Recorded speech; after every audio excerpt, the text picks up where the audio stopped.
রূপ গোস্বামী মহাপ্রভুর পরিকরে যে 6 জন গোসাইয়ের নাম আমরা উল্লেখ করি, জয় রূপ সনাতন ভট্ট রঘুনাথ, শ্রীজীব গোপাল ভট্ট দাস রঘুনাথ।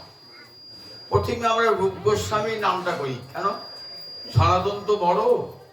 রূপ গোস্বামী মহাপ্রভুর কৃপাটা আগেই পেয়েছিলেন, ফলে সংসার ত্যাগ করে চলে গেছেন মহাপ্রভুর কাছে। সনাতন কিন্তু পরেই, সনাতন তখন কারাগারে বন্দী। সেই রূপ গোস্বামী পাদ মহাপ্রভুর আদেশে কত গ্রন্থাদি রচনা করেছিলেন।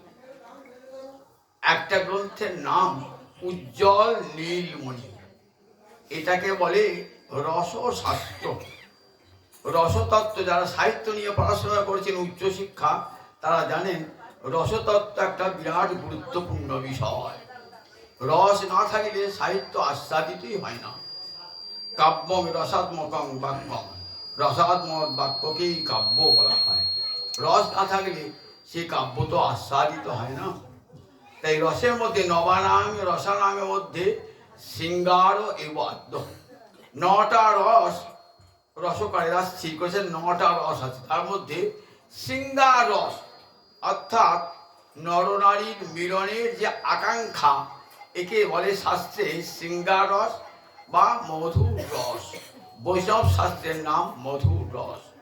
সেই মধুর রসের দুটো প্রান্ত, একটা হলো বিপ্রলম্ভ আর একটা হলো সম্ভোগ। বিপ্লব মানে বিরহ, আর সম্ভোগ মানে মিলন। 4 প্রকার বিপ্লম্ভ বিরহ, পূর্বরাগ, মান, প্রেম বৈচিত্র্য আর প্রবাস। প্রবাস আবার 2 ভাগ, দূর প্রবাস, নিকট প্রবাস। আমি একটা পূর্বরাগের গান গাইব বলি এতখানি ভূমিকা করলাম, কারণ পূর্বরাগ জিনিসটা জানা দরকার। পূর্ব মানে প্রথম, আর রাগ মানে ভালোবাসা। প্রথম যে ভালোবাসা, নায়ক এবং নায়িকার প্রথম দর্শন হলো কিংবা নাম শ্রবণ হলো, তখন যে ভালোবাসা, বললেন রতির যা সঙ্গমাত পূর্বং। রতির যা সঙ্গম মানে মিলন, মিলনের পূর্বে যে ভালোবাসা, রতির যা সঙ্গমাত পূর্বং দর্শন শ্রবণাদি যা, দর্শন এবং শ্রবণজাত যে রতি। দেখেছে, চোখে দেখা দেখি হয়েছে, ভালোবাসা হয়েছে, অথবা তার কথা শুনে, তার রূপের কথা গুণের কথা শুনে ভালোবাসা হয়েছে, একে বলে শ্রবণজাত। 2 প্রকার ভালোবাসা, দর্শনজাত আর শ্রবণজাত। দর্শন নানা রকম হতে পারে, সাক্ষাৎ দর্শন, চিত্রপটে দর্শন, স্বপ্নে দর্শন। শ্রবণটা হতে হয় কেমন করে? ভাট মুখে শ্রবণ, দ্যুতি মুখে শ্রবণ, সুখ সারির মুখে শ্রবণ, চারণ কবির মুখে শ্রবণ, নাম শ্রবণ। এইভাবে ভালোবাসা জন্মাতে পারে। আমার রাধারানীর সাক্ষাৎ দর্শন করে তার যে গোবিন্দে ভালোবাসা জন্মিয়েছিল, তখন মিলন হয় নাই। মিলনের পূর্বে রাধারানী যমুনায় জল আনতে গিয়েছেন। জল আনতে গিয়ে কি দেখছেন? জল আনতে গিয়ে দেখছেন যমুনার কূলে নিপহমূলে ত্রিভঙ্গ ভঙ্গিম হয়ে হাতে মোহন মুরলী দাঁড়িয়ে আছেন গোবিন্দ শ্যাম। সেই দর্শন করা সঙ্গে সঙ্গে আত্মসমর্পণ। এত রূপ, সঙ্গে সঙ্গে আত্মসমর্পণ সেই রূপের কাছে। সখীদের কাছে এসে বলছেন, ললিতা বিশাখা দেখছেন যে রাধারানী নীরবে রয়েছেন, কারোর সঙ্গে কথা বলছেন না। কি হলো? রাধারানী এমন কি হলো? রাধারানী অন্তর কথা ব্যক্ত করতে পারছেন না। রাধারানী তখন অনেক, ললিতা বিশাখা অনেক ধরার পর রাধারানী বলছেন, সই কেন গেলাম যমুনার জলে, সই কেন গেলাম যমুনার জলে, কেন গেলাম যমুনার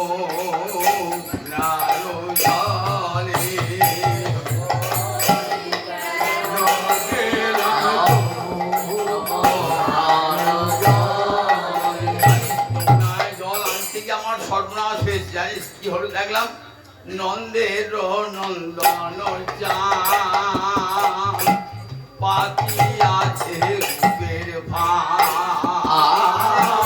নন্দের নন্দন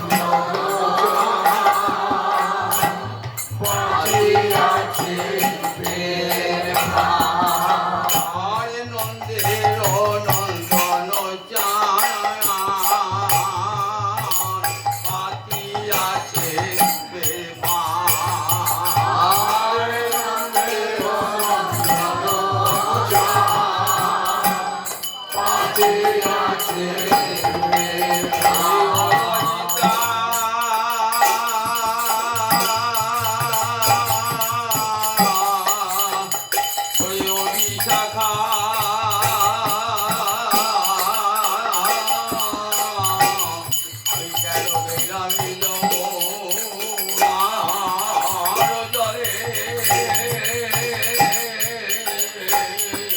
যমুনায় জলে আনতে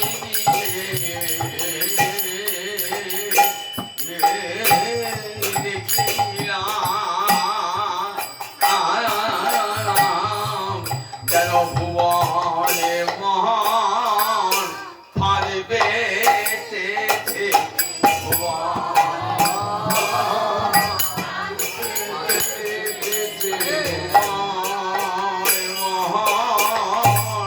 ফাল বেটেছে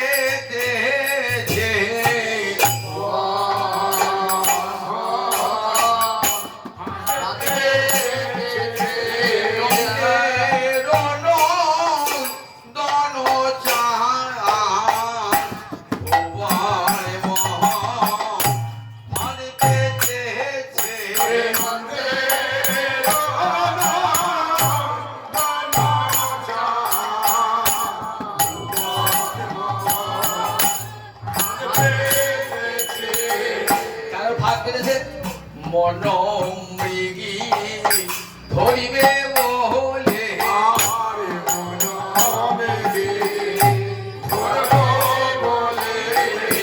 মন মৃগী ধরিব বলে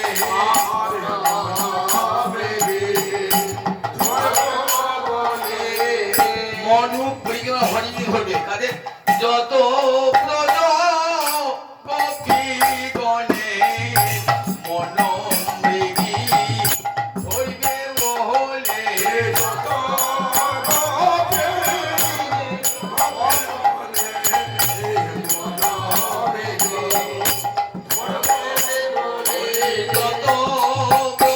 কপি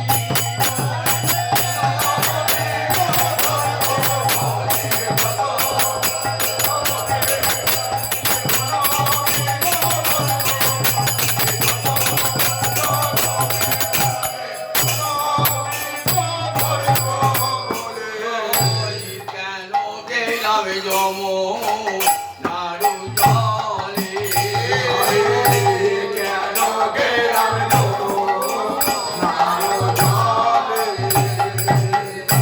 নন্দের নন্দন চান পাতিয়াছে রূপের ভার নন্দের নন্দন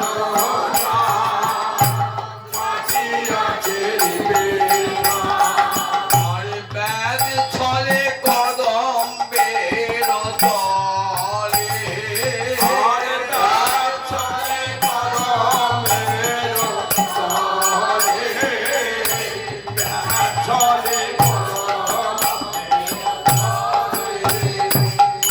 দিয়া হাস্য সুধা চার অঙ্গ ছটা আঠাতা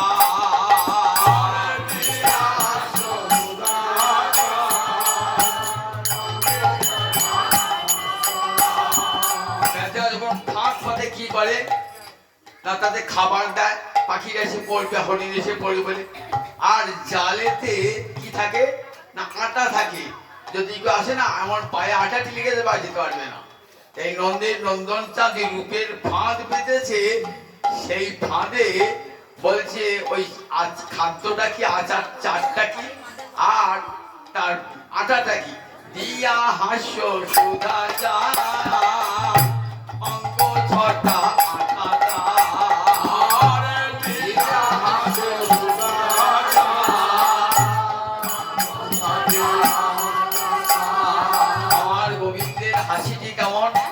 গোবিন্দ হাসিতে কেমন?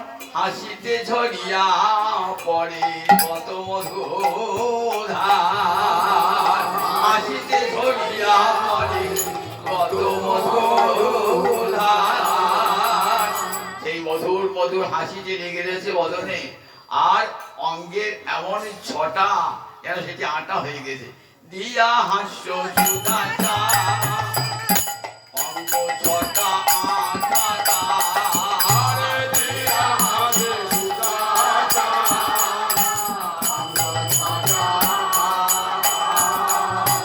আখি পাখি তাহাতে পড়িল, আখি পাখি তাহাতে পড়িল, আখি পাখি তাহাতে পড়িল। আখি পাখি আমার দুটো চোখ রূপ পাখি জালে পড়ে গেল। আমার মহাপ্রভু যখন রাধা ভাবে বিবাহিত হয়ে গোবিন্দ রূপ দর্শন করতেন না, জগন্নাথ দর্শন করছেন তো গোবিন্দ রূপ দর্শন করছেন। দর্শন করে কি বলছেন শোনো সনাতন, যে রূপের এক কহনে ডুবায় সব ত্রিভুবন, সর্বপ্রাণী করে আকর্ষণ। যে রূপের এক কহনে ডুবায় সব ত্রিভুবন, যে রূপের এক বিন্দু এক কণা ত্রিভুবনকে ডুবিয়ে দেয়। যে রূপের এক কণে ডুবায় সব ত্রিভুবন, সর্বপ্রাণী করে আকর্ষণ। তাই তো কৃষ্ণ নাম একবার দেখলে সে নয়ন ফিরাইতে না রে,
হাস্য সুধাচার অঙ্গ ছটায় আঠাটা,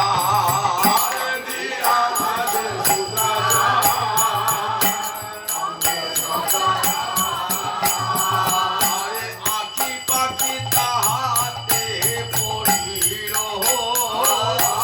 আখি পাখি তাহাতে পড়িল, আখি পাখি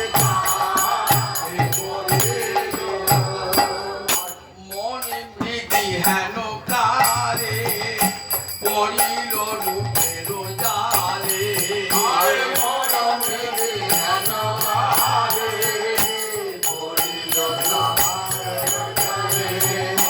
মনে মৃগী হেন কারে পড়িল রূপের জালে, মনে হেন কারে পড়িল রূপের জালে। শূন্য দেহ পিঞ্জর রহিল, শূন্য দেহ পিঞ্জর রহিল, শূন্য দেহ পিঞ্জর রহিল। শাখান তোরা হলি আমার মরবে সখী,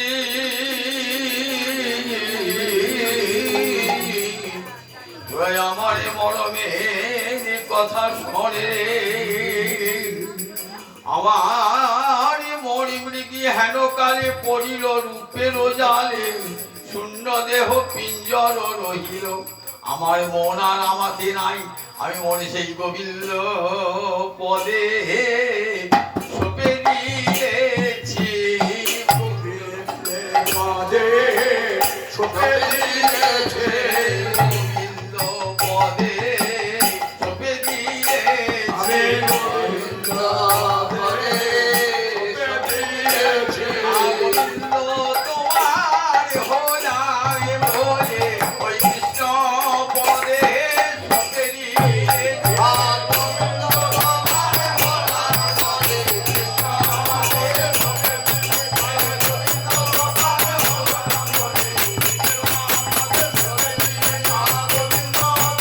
হলাম বলে কৃষ্ণ পদে সপে আমার মনে হারি মামাতে নাই, শূন্য দেহ পিঞ্জর রহিল।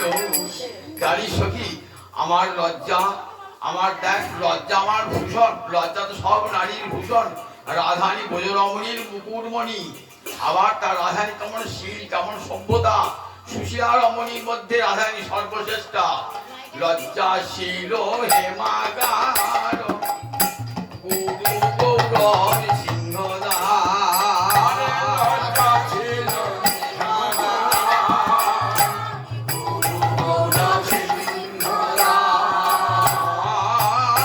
ধর্ম কপাট ছিল তার,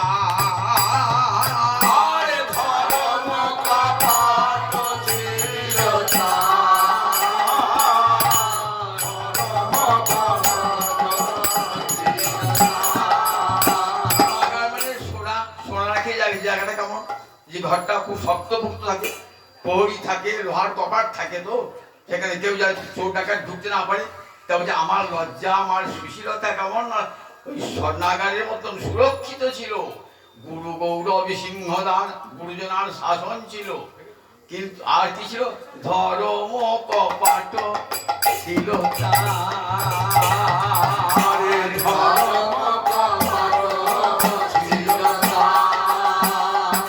ধর্ম যেন নষ্ট না হয়, আমি যে রাজরন্দিনী কুলের ধর্ম যেন নষ্ট না হয়, এই ধর্ম কপাট ছিল তার,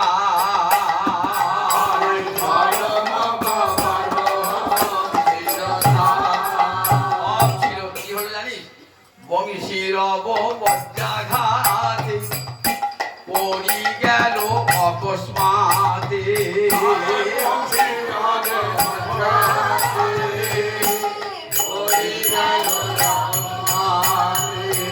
আর বংশীর বজ্রাঘাতে পড়ি গেল অকস্মাতে,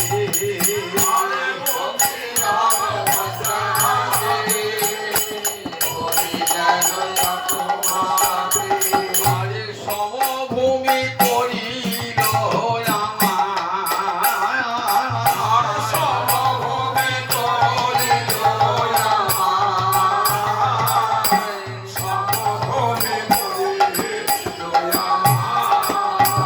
অন্তরে কত গৌরব অহংকার ছিল, কোন পাহাড়ের মতো উঁচু হয়ে, পাহাড়ে বজ্রাঘাত হলে কি হয়, পাহাড় যেমন নিচে নেমে যায় সমভূমি হয়ে যায়, এই বংশীর বজ্রাঘাতে পড়ি গেল অকস্মাতে, আরে সমভূমি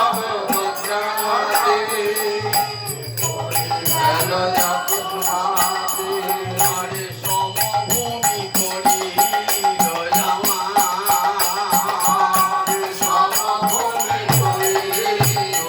আমার, কিছুই রইল না রে,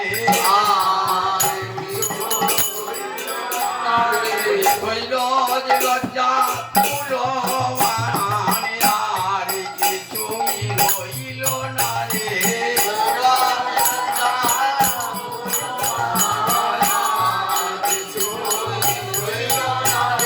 হইল যে লজ্জা কুলমান, আর কিছু রইল না রে,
ছিল, সে ধৈর্যকে টলাতে পারত না। কুলের অহংকার ছিল, রূপের অহংকার ছিল, ফলে আমার বংশ গরিমা ছিল, ফলে আমার ধৈর্য ছিল। কিন্তু কি হলো জানি, চিত্ত সালে ধৈর্য হারাতি, বাঁধা ছিল দিবারাতি।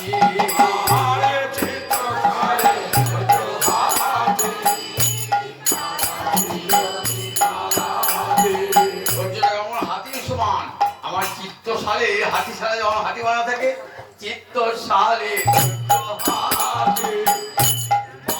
ছিল দিবারাতি।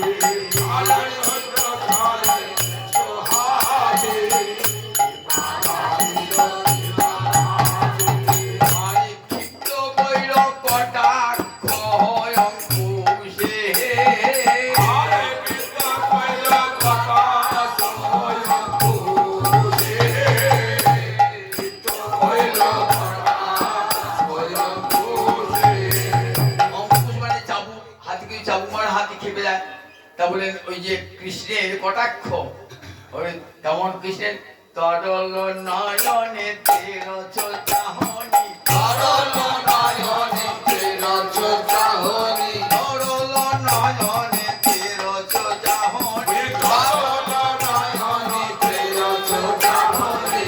চমক চমক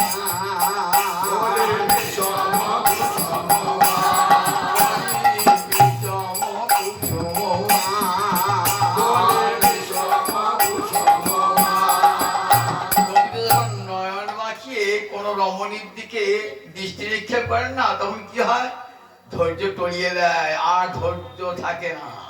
তাই ক্ষিপ্ত কইল কটাক্ষ অঙ্কুশে,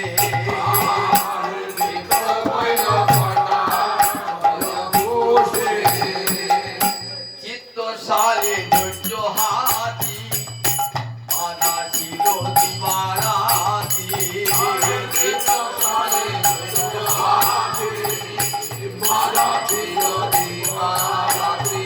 আরে চিত্ত কইল কটাক্ষ অঙ্কুশে,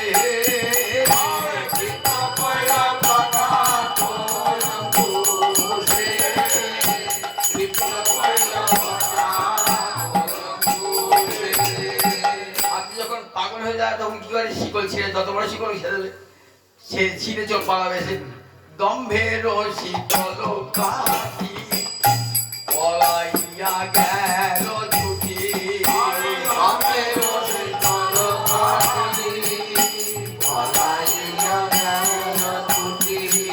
বলছেন আমার যে অহংকার দম্ভ ছিল, কুল ছিল, মানে দম্ভের শীতল কাটি তোমার ধৈর্য হাতি পলাইয়া গেল ছুটি।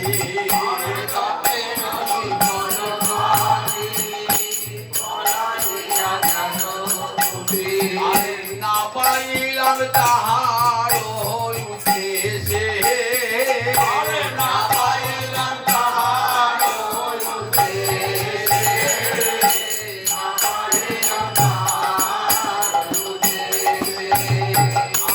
কালিয়া কুটিল পানে, তুলসীর ধরি টানে,